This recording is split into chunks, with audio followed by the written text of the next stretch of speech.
All right, folks, welcome back. If you're somewhat of a fan of the channel, you know by now you can't rely on me for a few videos a week. It's called a lot of other irons in the fire, and this world being a little hectic. I owe you a very big video to come, and that's the bale count contest. You should have had that video 2 weeks ago. That's on its way. All right. Lots been going on the last couple of weeks. One of the very many is green chopping. Green chopping, flail chopping, whatever the hell you want to call it. I owe you an action video which has to take place tomorrow morning because it's my last 4 rows of sweet corn. So what I do, as you can see, the field before the sweet corn fenced in patch, I kind of purposefully left it. It should have been it could have possibly been a fair second cutting. Yes, I said that correctly. It's been a bastard of a year up here. I let it go for green chopping, and it's done wonders. So I picked some grass up in the beginning. Then I hit the sweet corn, and I pick up some grass on the way out. And this is what I end up with. I've been doing this for almost 2 weeks now. The last one is tomorrow. The cows are absolutely in love with this, and when it's over, it's going to be a problem. Now I'll go ahead and do a video tomorrow of actually green chopping this sweet corn. There's quite a few of you that ain't gonna like it. There's a lot left over, a lot left behind, a lot on the ground. I'm using what I have. I don't have a chopper with a couple of different heads. This farm does not merit that. Not yet, maybe. So I'm using what I have.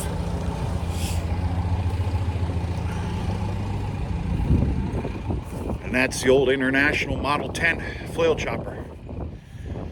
I had to put a couple things into it this year. No big deal.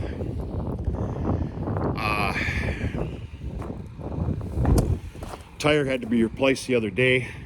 I've got a new belt. I'm almost embarrassed to show you this. Yeah, I know. What are you gonna do? A couple other little parts and pieces. I had to replace the cable for the snoot. And this thing is just a gem. Just a gem. And of course we're hooked up to the 6400 open cab. All right, so we haven't talked for 2 weeks. Farm's good, cattle are good. The bulls have been pulled for a couple of weeks. That's all done. I'm getting ready with my paperwork and my judging and all that other BS and my regiment here for calf wean-offs. What's going, what's getting shipped, what's staying. I'll share that as time goes on. Right now we're going to go bring this out to the cows, which can be pretty tricky.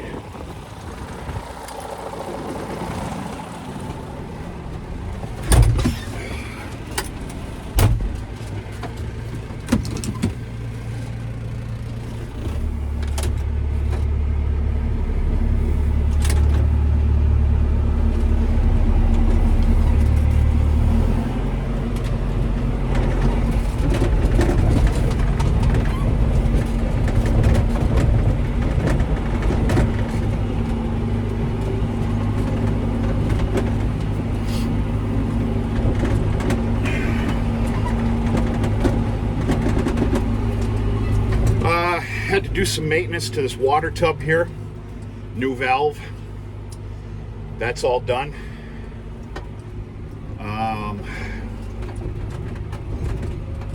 Tight corners here. I've been doing some maintenance to my very dilapidated corral system. Some extra lumber here and there, some extra gates. I got a ways to go, but I need to get my ass in gear because in about 2 weeks or so I need to start pulling. So I'm doing what I can. It's kind of the famous words of life. I'm doing what I can with the time that I have. Not complaining, things have been going pretty good.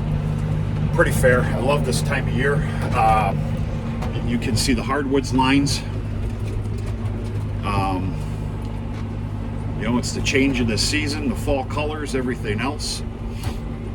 Cattle are about as comfortable as can be. Great working weather. And all is well. Yeah, it makes for a really nice side-by-side ride with a couple of Bruhanas here and there. So really enjoying this time of year.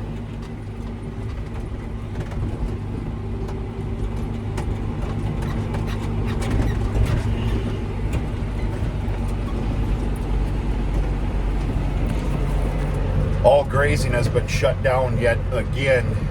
Well, hell, for almost 2 weeks now. The paddock system will not be touched again. I do probably believe that I will be opening up what I call kuthas. We'll take a nice look at it here in just a bit. I'll show you what else I'm feeding. I ended up opening up a line, and I opted to open up the peas and oats.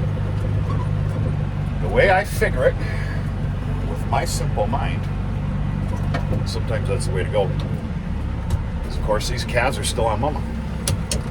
Well, I wasn't prepared to open up the alfalfa yet. So I had two options. It was either sorghum or peas and oats. Well, what is going to produce more of a,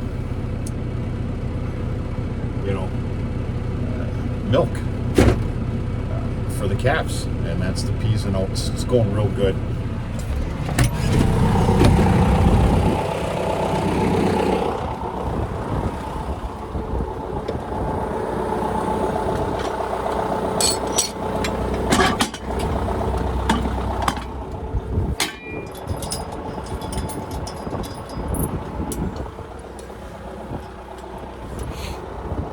How we doing here? Huh? Hey, Miss 1000. How are you? Let's make a little room here. Yeah, they're doing real good on this stuff. After tomorrow, they're going to start screaming at me.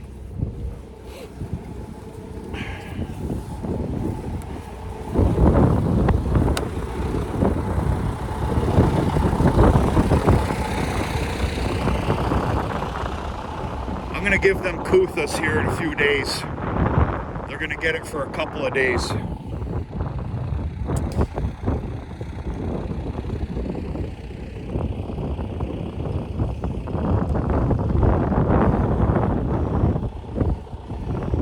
I give them a couple bales of peas and oats in the morning. Very, very happy with how the peas and oats turned out. And of course I'm feeding it in what I call my skeleton feeder wagon, because there is zero waste. Get on out of there. That's my one problem. Get out of there.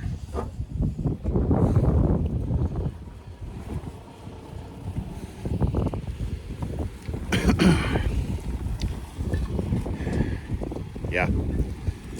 Everybody's getting along real good. Nobody's missing a meal, I can tell you that. So in addition, with the green chopping and of course the couple bales of peas and oats in the morning, the rest is dry hay. Nice steer right here. This heifer bull. Another nice steer.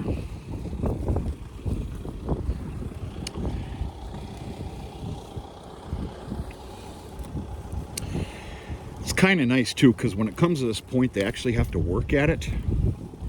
It kind of prolongs the feed, if you can make that make a little sense, right?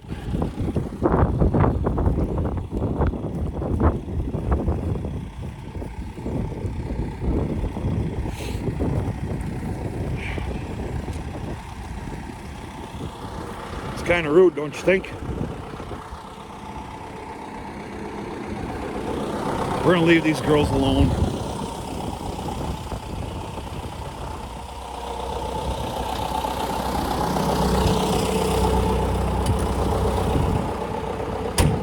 It's kind of a mouthful you got there, isn't it?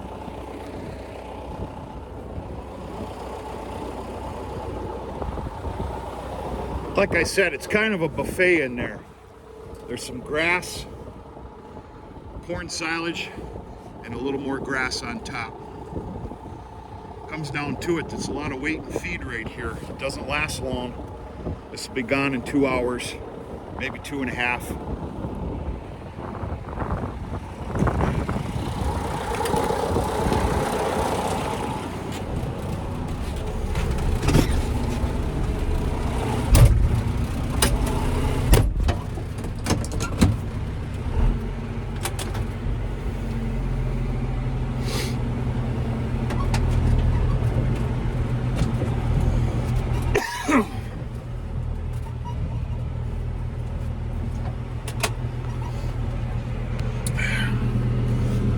The real nice thing about that green chop, and I'm getting a phone call, I'll talk to you later, is, you know, I don't have all the words here, folks. I'm not an educator. These cows, for the most part, gorge themselves. I'm not saying in a dangerous manner, but it's green, wet feed, it's heavy feed, and it puts a real stopping to them eating all day. Remember, I don't have the words. So once that green chop is gone, you're going to see most of this herd down on the ground, laying down on their bellies and just sitting there grunting for quite some time. Yeah, I don't know how to explain that. But anyway.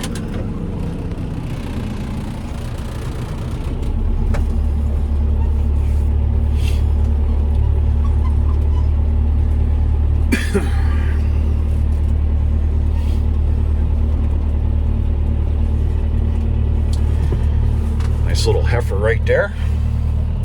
She's going to be kept back, I can guarantee you that.